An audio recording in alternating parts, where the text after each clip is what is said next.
क्या आप भी परेशान हैं जीएसटी को लेकर? क्या आपको भी समस्या आती है आईटीआर भरने में?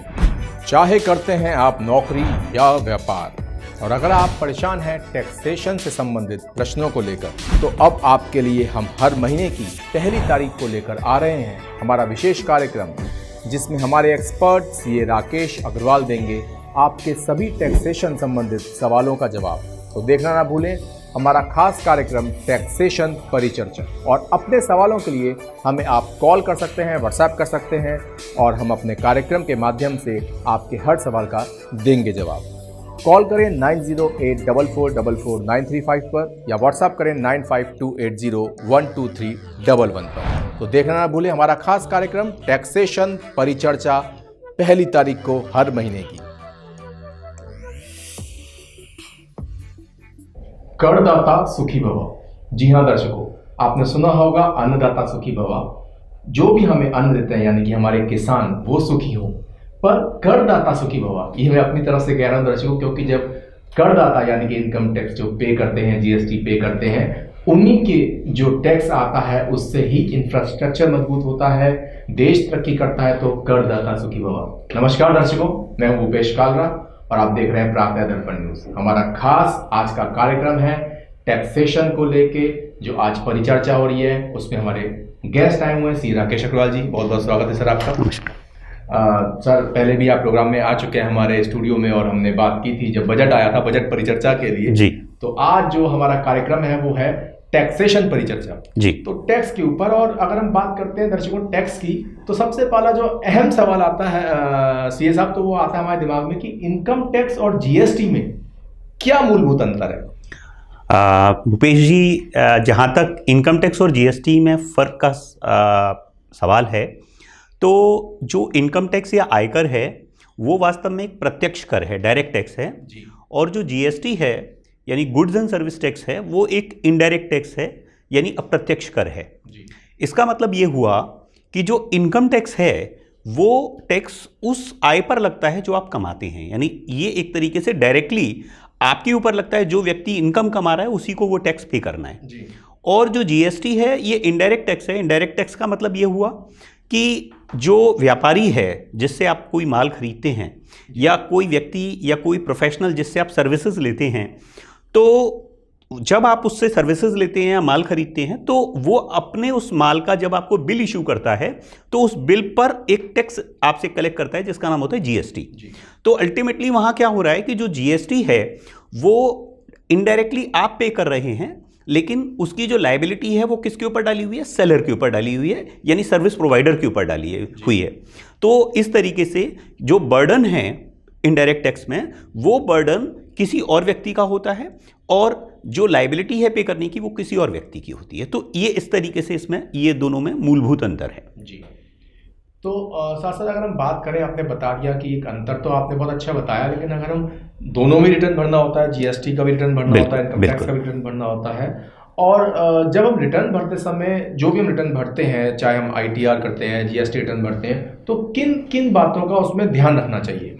जी भूपेश जी, रिटर्न भरना एक बहुत अहम प्रक्रिया है। रिटर्न वास्तव में है क्या कि जो आप, जैसे आप इनकम टैक्स रिटर्न भर रहे हैं, तो जो आपकी आय है, जो आपकी इनकम है, और जो आपको उस आयकर अधिनियम में या इनकम टैक्स एक्ट में जो डिफरेंट डिडक्शंस मिलती हैं, उन सब का ब्यौरा आपको इस अपनी आयकर विवरणी या इनकम टैक्स रिटर्न में देना होता है।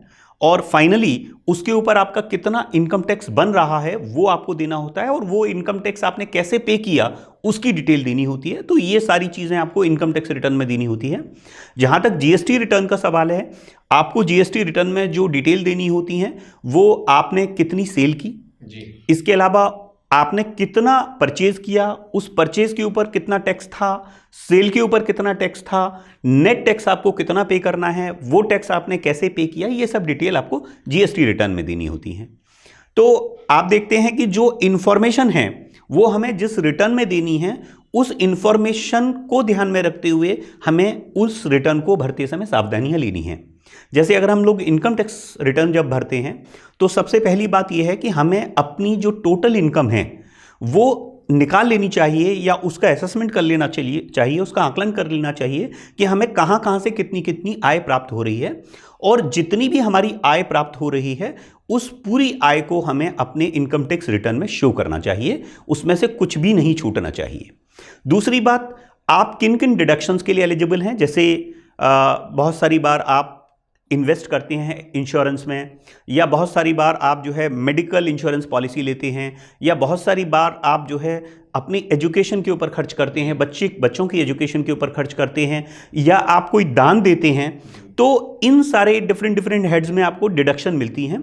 तो उनमें आपको डिडक्शंस की क्या क्या एलिजिबिलिटी हैं, आपके पास उनकी क्या क्या साक्ष्य या एविडेंसेस हैं, उन सब चीज़ों को कलेक्ट करते हुए आपको उनकी डिडक्शन क्लेम करनी होती है।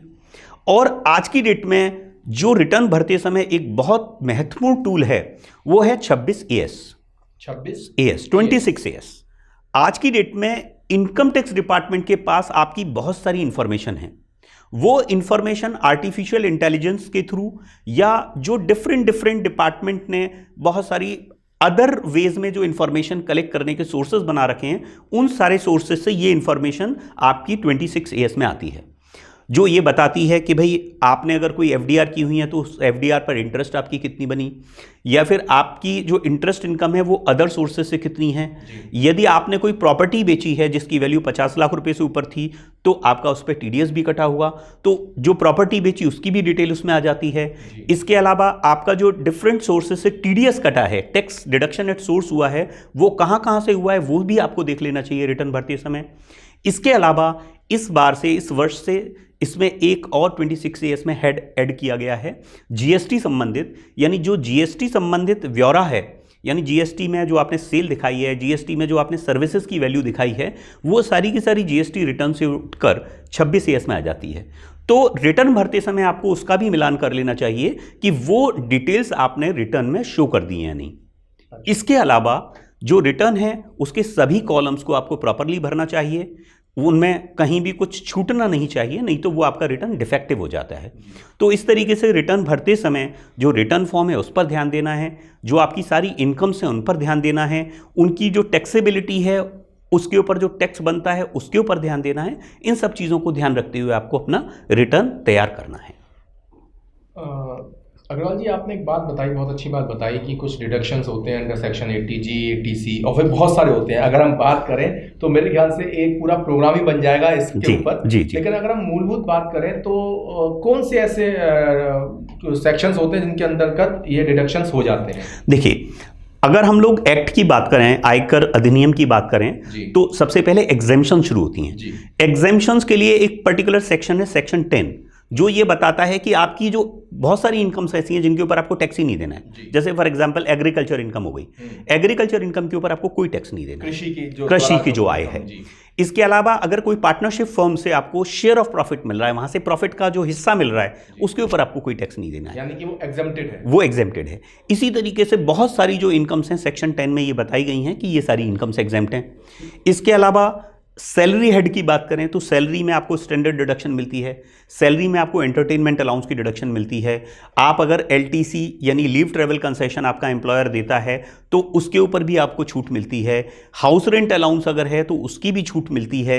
इसी तरीके से हाउस प्रॉपर्टी हेड में भी अगर हम लोग देखें वहाँ भी आपको बहुत सारी डिडक्शंस मिलती है। जैसे हाउस प्रॉपर्टी हेड में स्टैंडर्ड डिडक्शन होती है 30% की, यानी जो आप रेंट लेंगे उसके ऊपर सीधे 30% की आपको डिडक्शन मिल जाएगी। अगर आपने कोई हाउसिंग लोन लिया हुआ है, उसकी कोई ब्याज दे रहे हैं, उसकी भी आपको छूट मिलेगी। ऐसे ही अगर हम लोग बात करें बिजनेस प्रोफेशन हेड, उसमें भी बहुत सारी डिडक्शंस मिलती हैं। कैपिटल गेन हेड की बात करें वहाँ भी बहुत सारी डिडक्शंस मिलती हैं। अदर सोर्स हेड की बात करें वहाँ भी बहुत सारी डिडक्शंस मिलती हैं। फिर जनरल डिडक्शंस होती हैं 80C से लेकर 80U तक। तो ये बहुत बड़ा सब्जेक्ट है। तो दर्शकों, इसके लिए तो हम आपके लिए खास कार्यक्रम लेके आएंगे अपने एक्सपर्ट के साथ, जो कि बताएंगे जितने एग्जम्पशंस होते हैं, जो डिडक्शंस हैं। मेरे ख्याल से एक बहुत लंबा एपिसोड चलेगा। बिल्कुल बिल्कुल। तो बस हम उसके बारे में ज़्यादा जिक्र नहीं कर रहे, क्योंकि हम आने वाले जो एपिसोड है दर्शकों आपके लिए वो स्पेसिफिक उसी के लिए लेके आएंगे। अग्रवाल साहब, मेरा अगला एक सवाल है आपसे, और जो कि अहम सवाल है। आपने ऐसे बताया था कि कुछ लोग जब ITR करते हैं, GST रिटर्न भरते हैं, तो उनके पास नोटिस आ जाते हैं, फिर वो घबरा जाते हैं। जी। तो आयकर विभाग का जब नोटिस आता है तो कब आता है और क्या क्या उस दौरान ध्यान रखना चाहिए? बिल्कुल, बहुत अच्छा प्रश्न है, क्योंकि जब कोई नया व्यक्ति या नया करदाता विभाग से जुड़ता है तो उसमें एक जो भय होता है वो विभाग के नोटिसों का ही होता है। तो पहली बात तो ये है कि जो नोटिस है वो कब आ सकता है। तो देखिए अगेन इसमें भी बहुत लंबा स्कोप है कि किन किन दशाओं में आ सकता है, लेकिन मैं आपको मुख्य रूप से बता देता हूं। जैसे आपका केस अगर कोई स्क्रूटनी में आता है, स्क्रूटनी का मतलब है विभाग आपके केस की जांच करना चाहता है, तो जांच करने के लिए वो आपके ऊपर ये नोटिस इशू कर सकता है।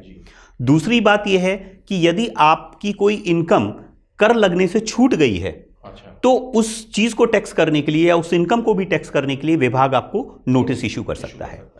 इसके अतिरिक्त यदि आपकी किसी ने कंप्लेंट कर दी है विभाग में, तो ऐसी सिचुएशन में जो इन्वेस्टिगेशन विंग होता है वो आपको नोटिस इशू कर सकता है। या विभाग देखता है कि आपके खिलाफ कोई ऐसी इंफॉर्मेशन है और जो आपने अपना रिटर्न फाइल किया उस रिटर्न से वो मैच नहीं कर रही है, तो भी आपको नोटिस आ सकता है। यदि आपने अपना आयकर रिटर्न फाइल नहीं किया है तो भी आपको नोटिस आ सकता है। तो बहुत सारी सिचुएशंस हैं, बहुत सारी केसेस हैं जिसमें आपको नोटिस आ सकता है। दूसरी बात, आपका इसमें दूसरा प्रश्न था क्या ध्यान रखना चाहिए। तो इसमें मेरा कहना यह, सबसे पहली बात, नोटिस आने पर आपको घबराना नहीं है, क्योंकि ये एक विभागीय प्रक्रिया है, इसमें कहीं भी कोई डरने या घबराने वाली बात नहीं है। सबसे महत्वपूर्ण बात है नोटिस को आप ध्यानपूर्वक पढ़ें। आज की डेट में मैं आपको एक बहुत महत्वपूर्ण बात और बताना चाहूंगा कि अब हर नोटिस के ऊपर डिन होना अनिवार्य है। DIN, डिन का मतलब होता है डॉक्यूमेंट आइडेंटिफिकेशन नंबर। यानी अब हर अधिकारी को उस नोटिस के ऊपर एक डिन डालना पड़ेगा जो ये बात सिद्ध करेगा कि ये नोटिस जेन्युइन है, ये विभाग ने इशू किया है या कोई फर्जी नोटिस नहीं है, जेन्युइननेस जानने के लिए। जी, तो सबसे पहले आपको डिन चेक कर लेना चाहिए। दूसरी बात, आपको ये भी देख लेना चाहिए ये नोटिस आपसे ही संबंधित है, आपका नाम पता उस पर ठीक लिखा हुआ है। इसके बाद आपसे क्या जानकारी मांगी गई है वो आपको समझ लेना चाहिए। और सबसे महत्वपूर्ण बात, आपको या तो स्वयं या जो आपके काउंसिल हैं, आपके वकील हैं, आपके CA हैं, उनसे मिलकर उसका समय पर जवाब देना बहुत आवश्यक है। अगर आप समय पर जवाब नहीं देते हैं तो उस नॉन कॉम्प्लायंस का बहुत ही ज़्यादा आपके ऊपर दुष्प्रभाव पड़ सकता है। उसकी वजह से आपके ऊपर पेनल्टी लग सकती है, या इवन आपके ऊपर बेस्ट जजमेंट असेसमेंट, यानी विभाग अपने हिसाब से आपका कार्यवाही कर सकता है और आपके अगेंस्ट एक्शन ले सकता है, पेनल्टीज लगा सकता है। सर, जैसे कहा जाता है ना कि नीम हकीम खतरा ही जान, वैसे कहते हैं ना कि कभी भी जब बीमार है तो किसी ऐसे आप डॉक्टर को ना दिखा दें, ऐसे किसी हकीम के पास ना चले आएं जो आपकी जान को और जोखिम में डाल दे। उसी तरह से अगर आप खुद ही ITR भर रहे हैं या कुछ भी कर रहे हैं और नोटिस आ जाता है तो आप अपने आप को समझदार समझते हैं अगर दर्शकों, तो ये बहुत घातक हो सकता है जब तक अपने काउंसिल, अपने एडवोकेट, अपने CA के पास जाके उससे बातचीत नहीं करते। बिल्कुल। तो ये दर्शकों बहुत अहम बात है निकल के जो आई है। और अगला अगर हम आपसे सर प्रश्न पूछें, किसी व्यक्ति को एक बहुत एज अ लेमेन्स भाषा में अगर हम आपसे बात करें, एक बहुत नॉर्मल प्रश्न है जो दर्शकों आपके भी जहन में उठ सकता है कि किसी व्यक्ति को आयकर रिटर्न भरना कब अनिवार्य होता है। बहुत महत्वपूर्ण प्रश्न है, क्योंकि नॉर्मली हम देखते हैं कि ये प्रश्न अक्सर आता है कि साहब मुझे रिटर्न भरना है या नहीं, मुझे रिटर्न कब भरना है। तो देखिए, मैं आपको लीगल रिक्वायरमेंट बताऊंगा, कानूनी रूप से आपके ऊपर रिटर्न भरने की बाध्यता कब है। देखिए, सबसे पहली बात, जो आयकर प्रावधान है उसमें आपकी एक लिमिट तक, एक पर्टिकुलर एग्जेम्पशन लिमिट होती है जहां तक आपको अपनी इनकम पर कोई टैक्स नहीं देना है। उसको हम लोग बोलते हैं बेसिक एग्जेम्पशन लिमिट या maximum amount which is not chargeable to tax. तो वो जो लिमिट है वो है 2.5 लाख रुपए की, एक स्लैब है 2.5 लाख। जी, 2.5 लाख रुपए तक आपको कोई भी मतलब टैक्स नहीं देना है। तो वो एग्जेम्प्टेड इनकम है। महिला और पुरुष दोनों के लिए? ये महिला पुरुष दोनों के लिए है, लेकिन साथ में अगर आप सीनियर सिटीजन हैं, यानी आपकी अगर एज 60 ईयर्स हो गई है, तो उस केस में ये आपकी लिमिट 3 लाख रुपए हो जाती है। अच्छा, इधर फीमेल और मेल? यस। और तीसरी बात ये है कि यदि आप सुपर सीनियर सिटीजन हैं, यानी अगर आपकी एज 80 ईयर्स प्लस है, तो ऐसी सिचुएशन में ये लिमिट आपके लिए 5 लाख रुपए हो जाती है। अच्छा, तो 2.5 लाख, 3 लाख और 5 लाख, यहां तक अगर आपकी इनकम है तो आपको रिटर्न भरने की जरूरत नहीं है, नंबर 1। पर सर, अभी सुनने में आया था कि सीनियर सिटीजन्स के लिए सब माफ कर दिया, कुछ ऐसा भी था क्या? हाँ, एक्चुअली बजट में जो प्रोविजन था मैं उसको बताता हूं, लेकिन सबसे पहले मैं आपको ये बेसिक प्रोविजन बताऊं। इसमें एक बहुत महत्वपूर्ण प्रश्न है कि इस इनकम का, यानी जो 2.5 लाख, 3 लाख या 5 लाख की इनकम है, उस इनकम का क्या मतलब है। हाँ। उस इनकम का जो मतलब होता है वो होता है gross total income. Gross total income हम कौन सी लेंगे, ये दर्शकों को बहुत समझने वाली बात है। इसमें आप सारी जो आपकी आय है, जो टैक्सेबल आय है, उसको शामिल कर लेंगे।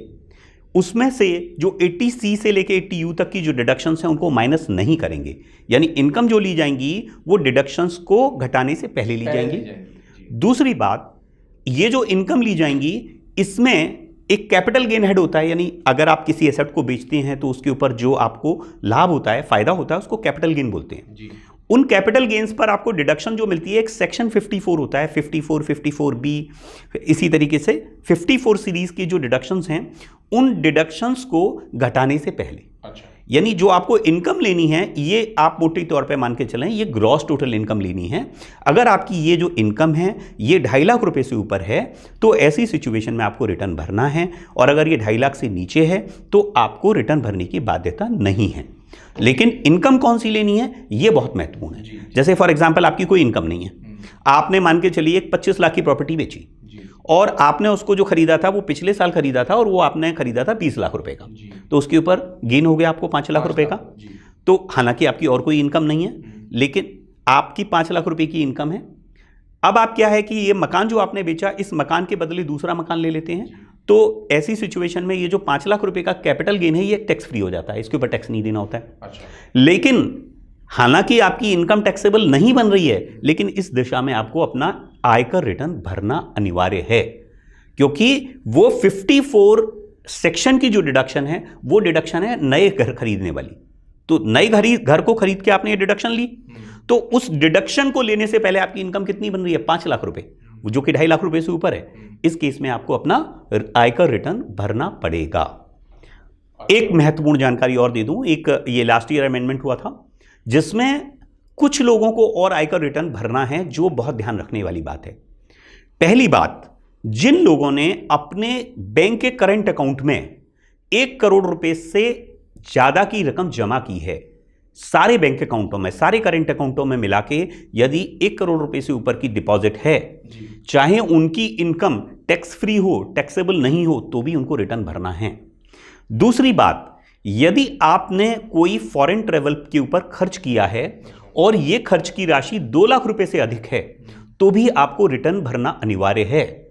तीसरी बात, यदि आपने बिजली के बिल के ऊपर 1 लाख रुपए से अधिक का खर्चा किया है, तो ऐसी दशा में भी आपको रिटर्न भरना अनिवार्य है, चाहे आपकी इनकम 50,000 हो, 1 लाख हो या कुछ ना हो। और सर, इसमें एक महत्वपूर्ण सवाल आ रहा है, अगर आपने बिजली के बिल की बात करी तो वो क्या सालाना की बात करी? सालाना, ये पूरे साल की बात कर रहा हूं मैं। अच्छा। अब आपने फॉरेन ट्रिप्स की, मान के चलिए आप थाईलैंड गए, अपने दोस्तों के साथ गए और सारा खर्चा आपने किया, ठीक है, सब दोस्तों का मिला के जो खर्चा था वो 2.5 लाख रुपए का था, ठीक है, या आप 2 बार गए, 3 बार गए साल में, तो ऐसी सिचुएशन में ये सब जो एग्रीगेट एक्सपेंस है, अगर वो आपका 2 लाख से ज्यादा होगा फॉरेन ट्रिप पर, तो वो आपका टैक्स, आपको रिटर्न भरने की रिक्वायरमेंट आ जाएगी। जी। अच्छा सर, एक महत्वपूर्ण सवाल है और वो पैन कार्ड से रिलेटेड है, लेकिन वो हम प्रश्न पूछेंगे एक छोटे से ब्रेक के बाद। दर्शकों कहीं नहीं जाइएगा, ब्रेक का समय है, ब्रेक के बाद एक बहुत महत्वपूर्ण प्रश्न लेके आएंगे आपके सामने। क्या आप भी परेशान हैं जीएसटी को लेकर? क्या आपको भी समस्या आती है आईटीआर भरने में? चाहे करते हैं आप नौकरी या व्यापार, और अगर आप परेशान हैं टैक्सेशन से संबंधित प्रश्नों को लेकर, तो अब आपके लिए हम हर महीने की 1 तारीख को लेकर आ रहे हैं हमारा विशेष कार्यक्रम, जिसमें हमारे एक्सपर्ट सीए राकेश अग्रवाल देंगे आपके सभी टैक्सेशन संबंधित सवालों का जवाब। तो देखना ना भूलें हमारा खास कार्यक्रम टैक्सेशन परिचर्चा, और अपने सवालों के लिए हमें आप कॉल कर सकते हैं, व्हाट्सएप कर सकते हैं, और हम अपने कार्यक्रम के माध्यम से आपके हर सवाल का देंगे जवाब।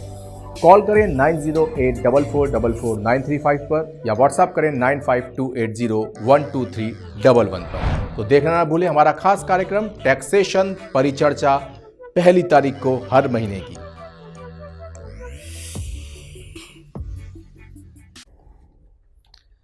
स्वागत है दर्शकों आपका ब्रेक के बाद। ब्रेक पे जाने से पहले आपसे मैंने वादा किया था कि कुछ महत्वपूर्ण बात रह गई है जो आप पूरी करेंगे। पैन कार्ड से रिलेटेड बात थी। जी हाँ, मैं हूं भूपेश कालरा और आप देख रहे हैं प्रातः दर्पण न्यूज। हमारा खास कार्यक्रम चल रहा है टैक्सेशन परिचर्चा। हमारे साथ गेस्ट के रूप में मौजूद हैं सीए राकेश अग्रवाल। सर, महत्वपूर्ण बात चल रही थी पैन कार्ड से, लेकिन उससे भी ज़्यादा महत्वपूर्ण बात अभी एक मेरे जहन में आई है। दर्शकों आपके लिए बहुत महत्वपूर्ण बात है, क्योंकि ये जुड़ी हमसे और आपसे बात है, समाज सेवा से बात है। अब आप सोचेंगे समाज सेवा, ये तो एक बहुत अच्छी बात है, समाज सेवा और आईटीआर का क्या रिलेशन है?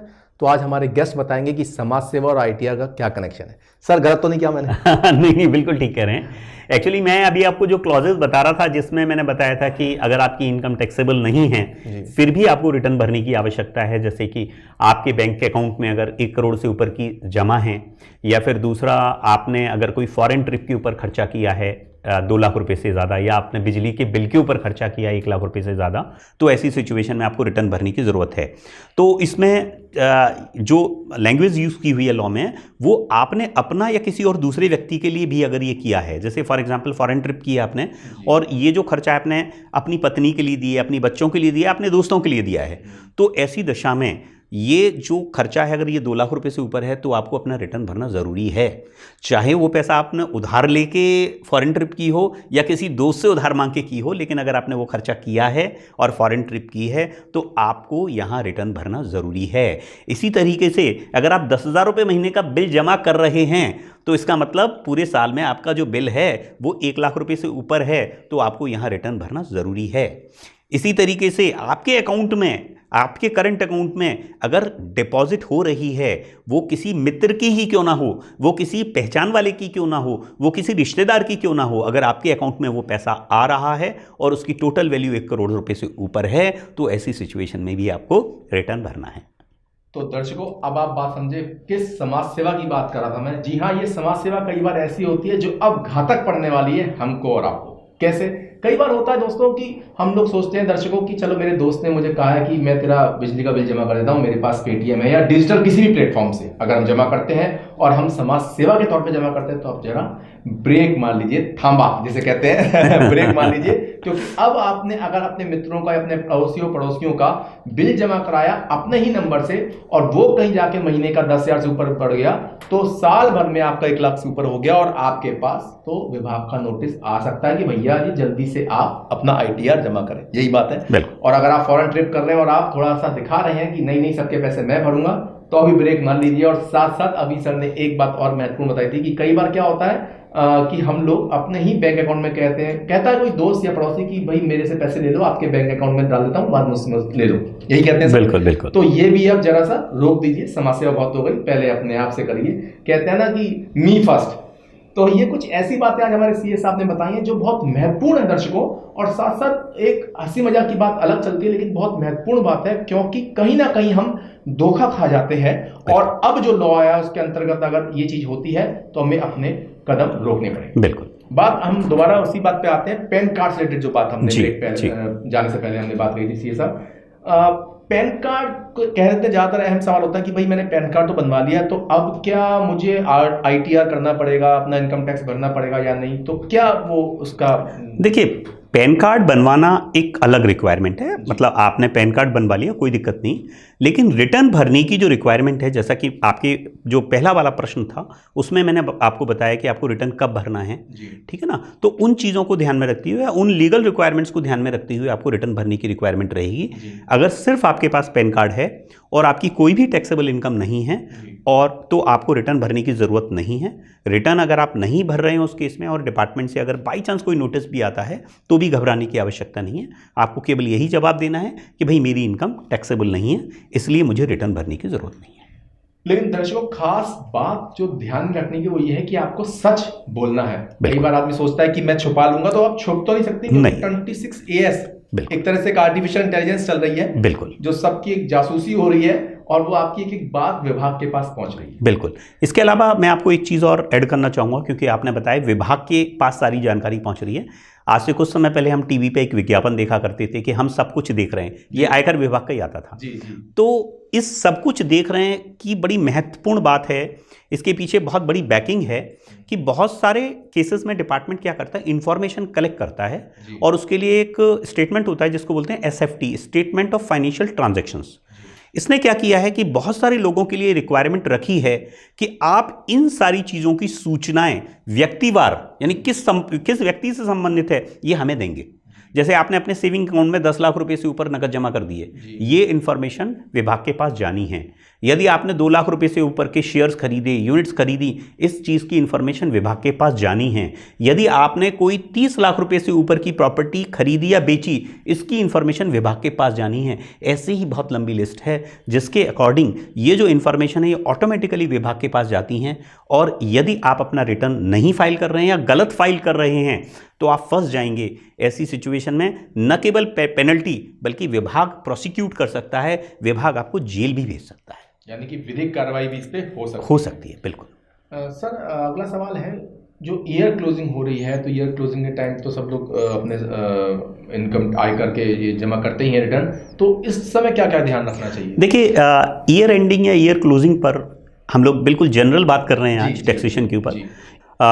बिल्कुल ठीक कहा भूपेश जी आपने। जहाँ तक 31 मार्च है, ये कट ऑफ डेट बहुत इंपॉर्टेंट होती है। यहाँ इस डेट पर जो हमारे व्यापारी भाई हैं या जो व्यापारी लोग हैं वो अपने खातों की क्लोजिंग करते हैं। तो उस समय ये ध्यान रखना है कि क्लोजिंग के लिए जो भी महत्वपूर्ण चीज़ें हैं वो कंप्लीट कर लें। दूसरी बात, 15 मार्च हमारी एडवांस टैक्स जमा करने की ड्यू डेट है। 15 मार्च तक आप अपना कंप्लीट एडवांस टैक्स जमा कर दें।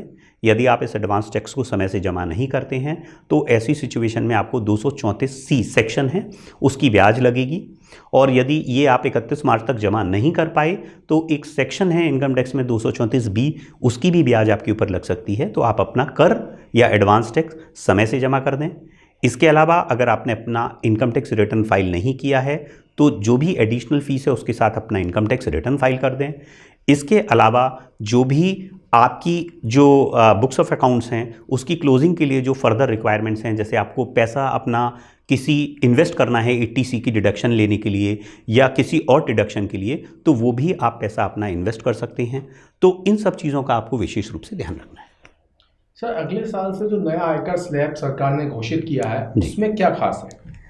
देखिए, पिछले बजट में एक नया सेक्शन इंट्रोड्यूस हुआ था जिस सेक्शन का नाम था 115 BAC, 115 BAC। उस सेक्शन में गवर्नमेंट ने एक ऑल्टरनेटिव टैक्स रिजीम दी थी। यानी आप चाहें तो आप जो पुराना वाला टैक्स स्लैब है उस टैक्स स्लैब के अकॉर्डिंग टैक्स जमा कर सकते हैं, और यदि आप चाहें तो ये जो नया टैक्स रिजीम है 115 BAC वाला, आप ये अडॉप्ट कर सकते हैं। ये इंडिविजुअल और HUF दो लोगों के लिए एप्लीकेबल है। जो एग्जिस्टिंग टैक्स स्लैब है वो एग्जिस्टिंग टैक्स स्लैब इस तरीके से है कि 2.5 लाख रुपए तक आपको कोई टैक्स नहीं देना है। 2.5 लाख से 5 लाख के बीच में जो इनकम होगी इसके ऊपर 5% टैक्स देना होता है। 5 लाख से 10 लाख रुपए तक की जो इनकम होगी उसके ऊपर आपको 20% टैक्स देना है, और 10 लाख से ऊपर की जो इनकम होगी उसके ऊपर आपको 30% से टैक्स देना है।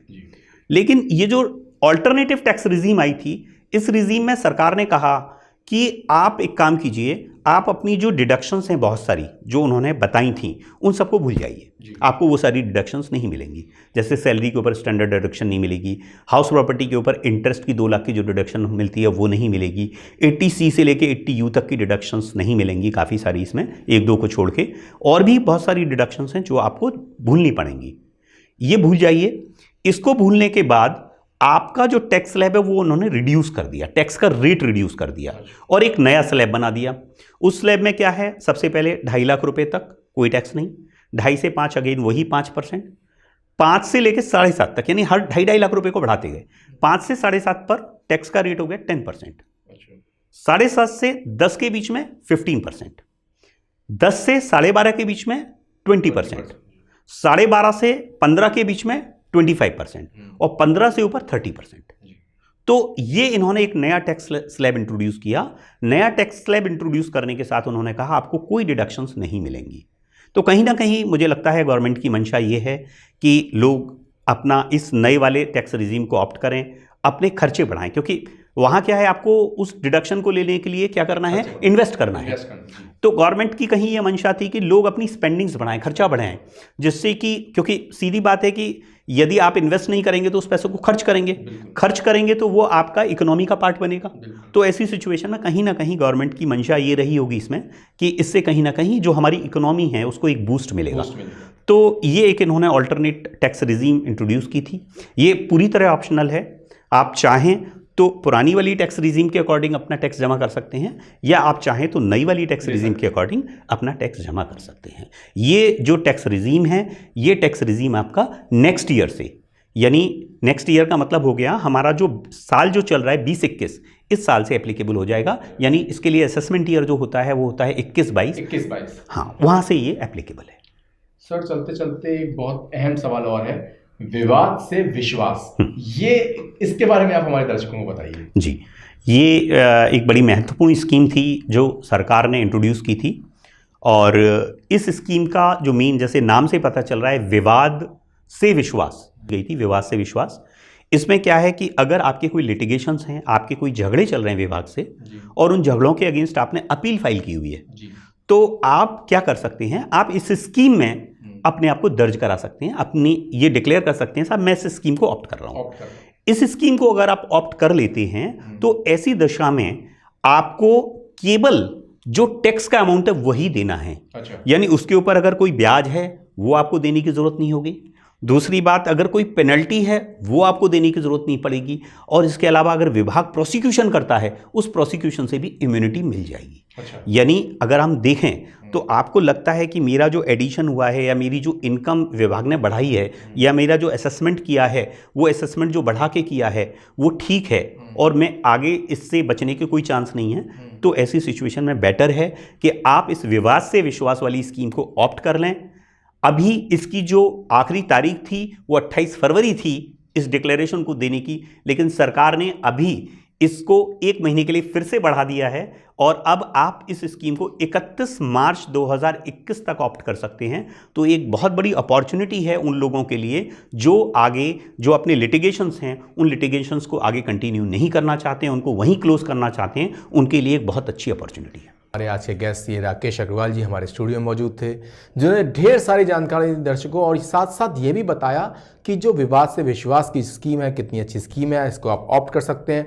और भी ऐसी अहम जानकारी दी जिसमें कि सबसे जो अहम थी सीए साहब वो ये लगी कि भाई अब समाज सेवा जरा रोक दीजिए, कि ये नहीं कि दूसरों के बिल भी हम जमा कर रहे हैं अपने ही नंबर से या कुछ भी कर रहे हैं, दूसरों के पैसे भी अपने खाते में मंगा रहे हैं। ये एक बहुत बड़ा प्रश्न है, और हम आपको आज एक और चीज़ बता रहे हैं। आपके सामने हम नंबर्स दे रहे हैं अभी, उस पर आप हमें व्हाट्सएप कर सकते हैं, आप हमें कॉल कर सकते हैं, और साथ साथ आप हमें बता सकते हैं कि अगर आपके जहन में कोई समस्या आती है, कोई सवाल आता है आपके जहन में और आपको लगता है कि जी इसका जवाब मुझे नहीं मिल पा रहा, क्योंकि सर हमने कई बार देखा है कि हमारे अंदर सवाल तो आ जाते हैं पर उसके लिए हम उन प्रश्नों के उत्तर के लिए हम भटकते हैं, हम सोचते हैं कि भाई कहाँ पे उस प्रश्न का उत्तर है। और तो हम आज से एक नई चीज़ शुरू कर रहे हैं दर्शकों के लिए, अपने चैनल के दर्शकों के लिए, कि जो भी उनके प्रश्न सवाल आता है कि भाई ये सवाल हो सकता है, तो उसके लिए वो हमें व्हाट्सएप कर सकते हैं, हमें कॉल कर सकते हैं, और उस नंबर पे उम्मीद करते हैं हम कि जितने सवाल आएंगे उनके जवाब आप उनको अगले प्रोग्राम में हम लोग एड्रेस करेंगे। ठीक है ना। एक बात और पूछना चाहेंगे कि कई बार आदमी के दिमाग में ये एक बात आ जाती है कि जी मैंने प्रोग्राम देख लिया, सब कर लिया, लेकिन मैं इनकम टैक्स खुद भर दूंगा, मैं जीएसटी खुद भर दूंगा, तो क्या ये सही है? देखिए, अगर वो व्यक्ति उतना ज़्यादा एक्सपर्ट है या उन सब विषयों की प्रॉपर जानकारी रखता है तब तो वो स्वयं कर ले, नहीं तो बड़ी महत्वपूर्ण बात यह है कि जो इनकम टैक्स एक्ट है या जो जीएसटी लॉ हैं ये अपने आप में कॉम्प्लिकेटेड हैं, इनके लिए बहुत सारी पढ़ाई करनी पड़ती है, बहुत सारी आपको जानकारी हासिल करनी पड़ती है, इसमें रोज़ अमेंडमेंट होते हैं। तो मेरी अपनी सलाह ये है कि यदि आपका जो विषय है, आपका जो रिटर्न है वो अगर इजी नहीं है, अगर उसमें इश्यूज़ हैं, तो आप इसको स्वयं ना भरें, आप अवश्य अपने किसी न किसी कंसल्टेंट या अपने काउंसिल की मदद लें। बहुत बहुत धन्यवाद सी राकेश अग्रवाल जी आपका, और आपने आज आपके हमारे स्टूडियो में ये जानकारी दी। तो दर्शकों, आप हमें व्हाट्सएप कर सकते हैं, हमें कॉल कर सकते हैं, अपनी समस्या बता सकते हैं, हमारे एक्सपर्ट अगले कार्यक्रम में उन समस्याओं का समाधान करेंगे। तो आप हमें कॉल कर सकते हैं 9084449335 पे, हमें व्हाट्सएप कर सकते हैं 9760013660। जी हाँ, एक बार फिर से सुन लीजिए, 9084449335, इस पे आप हमें कॉल कर सकते हैं। और अगर आप व्हाट्सएप करना चाहें तो 9760013660, इस पे आप व्हाट्सएप करके अपनी समस्या बता सकते हैं, हमारे एक्सपर्ट समाधान करने की पूरी कोशिश करेंगे। सीए साहब, आज आप स्टूडियो आए, आपका बहुत बहुत धन्यवाद। धन्यवाद। नमस्कार। क्या आप भी परेशान हैं जीएसटी को लेकर? क्या आपको भी समस्या आती है आईटीआर भरने में? चाहे करते हैं आप नौकरी या व्यापार, और अगर आप परेशान हैं टैक्सेशन से संबंधित प्रश्नों को लेकर, तो अब आपके लिए हम हर महीने की पहली तारीख को लेकर आ रहे हैं हमारा विशेष कार्यक्रम जिसमें हमारे एक्सपर्ट सीए राकेश अग्रवाल देंगे आपके सभी टैक्सेशन संबंधित सवालों का जवाब। तो देखना ना भूलें हमारा खास कार्यक्रम टैक्सेशन परिचर्चा। और अपने सवालों के लिए हमें आप कॉल कर सकते हैं, व्हाट्सएप कर सकते हैं और हम अपने कार्यक्रम के माध्यम से आपके हर सवाल का देंगे जवाब। कॉल करें 9084449335 पर या व्हाट्सएप करें 9528012311 पर। तो देखना ना भूलें हमारा खास कार्यक्रम टैक्सेशन परिचर्चा 1 तारीख को हर महीने की।